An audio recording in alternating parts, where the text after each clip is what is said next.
Ce jour dédié pour le Refoua Shema, la guérison complète et rapide de Uriel Chaim Yaakov Ben Aviva. Histoire qui se passe aux alentours de 1920 et quelques en Pologne. Deux grands hommes d'affaires à Varsovie décident de créer une yeshiva.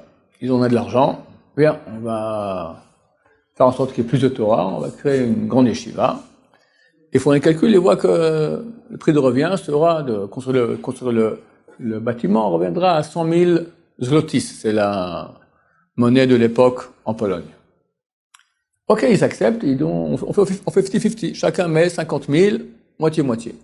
Ok, et commence la construction. Et comme d'habitude, on arrive rapidement aux 100 000, on voit qu'il y a besoin de plus. Et il s'avère qu'en fait, on s'est trompé un peu dans les calculs. On a vu trop petit, il faut 150 000. Alors, un des deux dit, ok, c'est bon, je mets 50 000, et il a mis 50 000 dans la cagnotte, comme ça. Et quand l'autre a appris, il a dit, ah, mais ça va pas du tout, je suis pas d'accord. Pourquoi tu prendrais, toi, tout le 2/3 du mérite? Je vais aussi mettre ma moitié à moi, d'accord? 75 et 75. Pourquoi 100 et 50?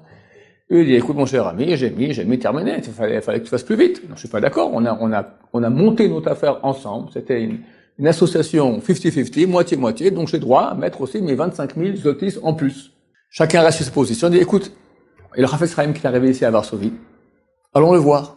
Le Chafetz Chaim est venu, c'est une histoire extrêmement connue, il est venu donc de sa lointaine ville de Radin, voir le ministre de l'Éducation.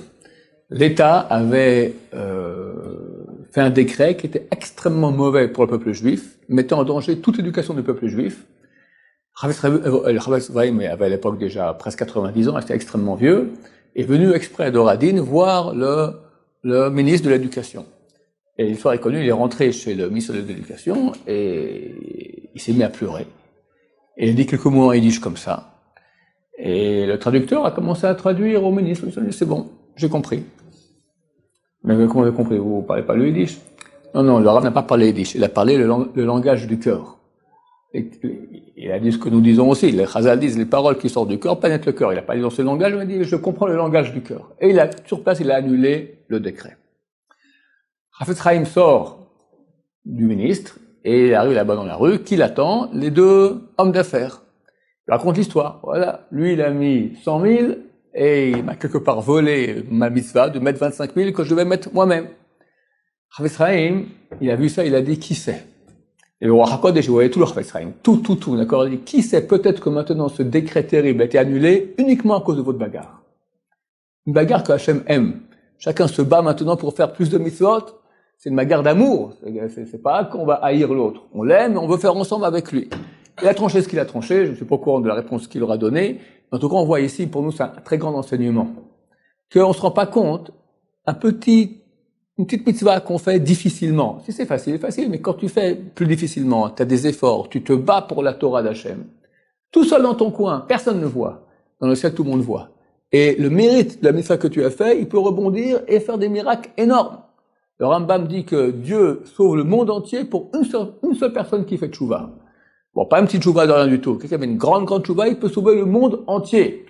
Rav Stress l'interdisait. Quelqu'un met les tefilines à l'époque c'était en Allemagne, d'accord, et il sauve maintenant quelqu'un qui est à New York, qui se marie avec Jennifer, Christiane Jennifer, d'accord, qui n'est pas juive comme son nom l'indique. On se rend pas compte de l'impact des choses. Il faut savoir que chaque mitzvah qu'on fait met une lumière énorme dans le monde. Énorme. C'est clair. Il y a beaucoup de mal. Mais le mal, qu'est-ce qu'il vaut? Il vaut rien. La mitzvah, elle vaut énorme. Alors non, on n'a pas les yeux pour voir cela. Mais ceux qui voient nous le témoignent et nous savons. Si la Torah nous a ordonné maintenant de faire quelques petites actions comme ça par jour et nous disent que le destin du monde dépend de cela. Donc c'est énorme. Donc pas se relâcher, au contraire savoir que et plus c'est dur, mieux c'est. Chazal on dit, une mitzvah qui est faite avec difficulté vaut plus de 100 fois qu'elle est faite sans difficulté. Plus que 100, on sait pas, peut-être 200, 300, 400, on sait pas, en fonction de la difficulté. Que Dieu nous aide à faire les mitzvot, même quand c'est dur, et mettre beaucoup de lumière dans le monde pour qu'il n'y ait plus du tout d'obscurité. Amen.